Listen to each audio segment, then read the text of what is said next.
जी, अस्सलाम वालेकुम स्टूडेंट्स। अच्छा, आज हम एक ऐसी स्किल शुरू करने जा रहे हैं, जो अगर आपने सही तरह से सीख ली, तो ये सिर्फ स्किल नहीं बल्कि अर्निंग सोर्स बन सकता है। आज बहुत से लोग फेसबुक को सिर्फ एंटरटेनमेंट के लिए नहीं बल्कि अर्निंग के लिए यूज़ करते हैं। अगर हम प्रोफेशनल्स की बात करें, तो वो हमारी तरह फेसबुक पे स्क्रॉलिंग करके अपना टाइम वेस्ट करने के बजाय उस पर क्या करते हैं, डॉलर्स अर्न करते हैं वहाँ से। और अगर हम भी सीखेंगे फेसबुक पर कंटेंट बनाकर अर्निंग कैसे की जाती है, तो इंशाल्लाह हम इसे एज अ साइड अर्निंग के तौर पे चला सकते हैं। लेकिन मैं आपको सिर्फ वो चीज़ें नहीं सिखाऊंगी जो यूट्यूब पर हर बंदा बता रहा होता है। मैं आपको वो स्ट्रेटेजी बताऊंगी जो ग्रोथ और अर्निंग दोनों के लिए इम्पोर्टेंट है। तो उसके लिए हमारे पास कुछ स्टेप्स हैं। पहली चीज़ है कि आप लोगों को पता होना चाहिए कि फेसबुक मोनेटाइजेशन होती क्या है। सबसे पहले बेसिक समझें। मोनेटाइजेशन का मतलब है अपना कंटेंट से पैसे कमाना। अगर आप वीडियो या रील्स बनाते हैं, लोग उसे देखते हैं, फेसबुक उस कंटेंट पर एड्स चलाता है और उससे कुछ हिस्सा क्रिएटर को मिलता है। यानी views is equal to watch time is equal to monetisation is equal to earning. ये चीज़ें समझना बहुत ज़रूरी है कि आप क्या करते हैं, अपने कंटेंट पे क्या करते हैं, अर्निंग कर रहे हैं। दूसरी चीज़ क्या है कि फेसबुक पर अर्निंग किन तरीकों से होती है, उसके हमारे पास कुछ तरीके हैं। पहला जो हमारे पास तरीका है वो है in stream ads. In stream ads क्या है, जैसे यूट्यूब वीडियोस में एड्स आती हैं, वैसे ही फेसबुक वीडियोस में भी एड्स चलती हैं और क्रिएटर अर्न करता है। दूसरा स्टेप हमारे पास क्या है जी, रील्स मोनेटाइजेशन। इससे क्या होता है जी, इससे शॉर्ट रील्स से अर्निंग होती है। आजकल फास्ट ग्रोथ इसी में है, इसलिए बिगनर्स के लिए रील्स बहुत इंपॉर्टेंट है। तीसरी चीज़ क्या है कि ऑडियंस आपको सपोर्ट के लिए स्टार भेज सकती है। यानी जब आपका मोनेटाइजेशन ऑप्शन ऑन होता है, तो आपको जो ऑडियंस होती है आपकी, वो क्या करती है, आपको स्टार्स सेंड करती हैं, और वो भी उससे भी क्या होता है, आपकी अर्निंग बनती है। और एक अहम बात वो ये है कि सिर्फ मोनेटाइजेशन ऑन होना इनफ नहीं है। अच्छी अर्निंग के लिए सही नीश चूज करें। और नीश क्या है, सबसे पहले हम नीश पे भी बात कर लेते हैं। नीश वो टॉपिक है जिस पे आप रील्स बनाते हैं, जिस पे आप वर्किंग करते हैं। अर्निंग के लिए सही नीश चूज करना बहुत इम्पोर्टेंट है, और यहाँ अक्सर लोग गलती करते हैं। तीसरी जो हमारी हिडन स्ट्रेटेजी है, ऐसे समझे, वो है कि हाई सीपीएम नीचेस क्या होती हैं। अब ये सीक्रेट पॉइंट है। सीपीएम का मतलब होता है एडवर्टाइजर्स आपको कंटेंट पर एड्स दिखाने का कितना पैसा देते हैं। हर नीच का सीपीएम सेम नहीं होता। कुछ में 1 लाख व्यूज पर कम अर्निंग और कुछ में 1 लाख व्यूज पर बहुत ज्यादा अर्निंग होती है। अच्छा, अब हम थोड़ी सी हाई सीपीएम नीचेस के पीछे जाते हैं, यानी हम हाई सीपीएम नीचेस के बारे में बात कर लेते हैं। हाई सीपीएम नीचेस का मतलब क्या है कि हम उसके कुछ टॉपिक्स में आपके साथ डिस्कस करना चाहूँगी। पहली जो हमारे पास हाई सीपीएम नीच है वो क्या है, पर्सनल फाइनेंस।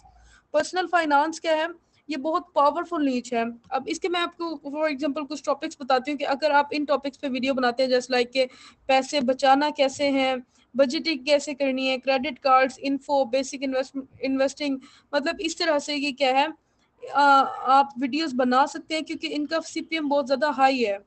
सीपीएम हाई क्यों है, क्योंकि बैंक्स और फाइनेंस कंपनीज जो हैं वो इस तरह की वीडियोस के ऊपर अपने एड्स चलाती हैं, इसलिए एडवर्टाइजर्स जो हैं वो ज़्यादा क्या करते हैं, पे करते हैं। दूसरी चीज़ जो हाई सीपीएम नीच है, वो है टेक और एआई टूल्स। ये जो आपके पास, अब मैं आपको नीच बताने लगी हूँ, ये एक फ्यूचर नीच है। अब इससे फॉर एग्जांपल मैं आपको टॉपिक्स देने लगी हूँ जिसमें चैट जीपीटी टिप्स होती हैं, एआई वेबसाइट्स होती हैं, फ्री टूल्स होते हैं, प्रोडक्टिविटी हैक्स।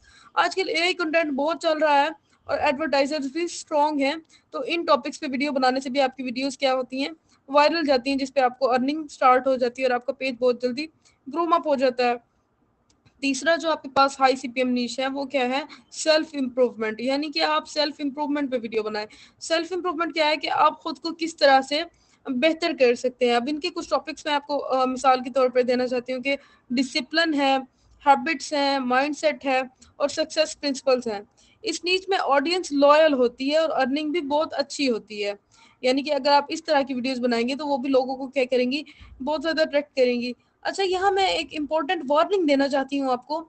बहुत लोग ये गलती करते हैं कि जो ट्रेंड में देखा वही पेज बना लिया। ये स्ट्रेटेजी नहीं, कंफ्यूजन है। नीच चूज करें, रैंडम पोस्टिंग ना करें, ये रूल्स हैं। आपके फेसबुक पेज को जल्दी ग्रूम करने के लिए जो रूल्स हैं, उस पे जो इंपॉर्टेंट चीज़ है वो है कि आप अपनी नीच सेलेक्ट करें, अपनी हाई सीपीएम नीच सेलेक्ट करें, उसके बाद रैंडम पोस्टिंग ना करें। और पेज, अगर फेसबुक पेज जो है वो आपका फाइनेंस का है तो फाइनेंस की ही पोस्ट करें, अगर एआई का है तो एआई की ही पोस्ट करें। अब हम कुछ अपना डिस्कस कर लेते हैं क्लास में अपने प्रैक्टिकल के हवाले से। मींस आपको आज कौन कौन से टास्क कल की क्लास से पहले सबमिट करवाने हैं। उसमें से जो पहला टास्क है वो है कि आपने 3 निशेस फाइनलाइज करनी है। उसके बाद आपने हर निशेस के 10 कंटेंट आइडियाज निकालने हैं और कल की क्लास में इंशाल्लाह आप लोग लेकर आएंगे। 3 निशेस मींस हाई सीपीएम, मैंने आपको अभी आपके साथ 3 निशेस शेयर की हैं। अब आप लोगों का जो टास्क है वो ये है कि आप लोगों ने 3 नीचेस फाइनलाइज करनी है और हर नीच पर 10 कंटेंट आइडियाज निकालने हैं और कल आपने हमारे साथ शेयर करने हैं।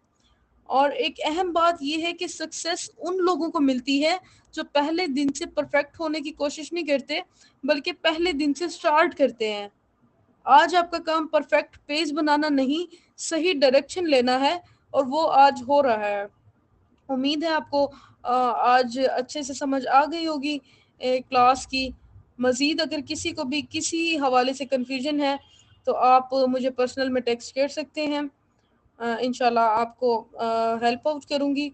और दूसरी बात ये कि कल की क्लास में भी अगर आप कल की क्लास के हवाले से भी क्वेश्चन करना चाहते हैं तो वो आप कर सकते हैं। इंशाल्लाह कल की क्लास में हम आज का भी फर्दर क्वेश्चनिंग डिस्कस करेंगे। और कल हम जो कल टॉपिक डिस्कस करेंगे वो ये है कि वायरल यूट्यूब कंटेंट जो है, एफपी कंटेंट, यूट्यूब कंटेंट यानी सोशल मीडिया कंटेंट जो है, उसका जो सीक्रेट फार्मूला है वो क्या है।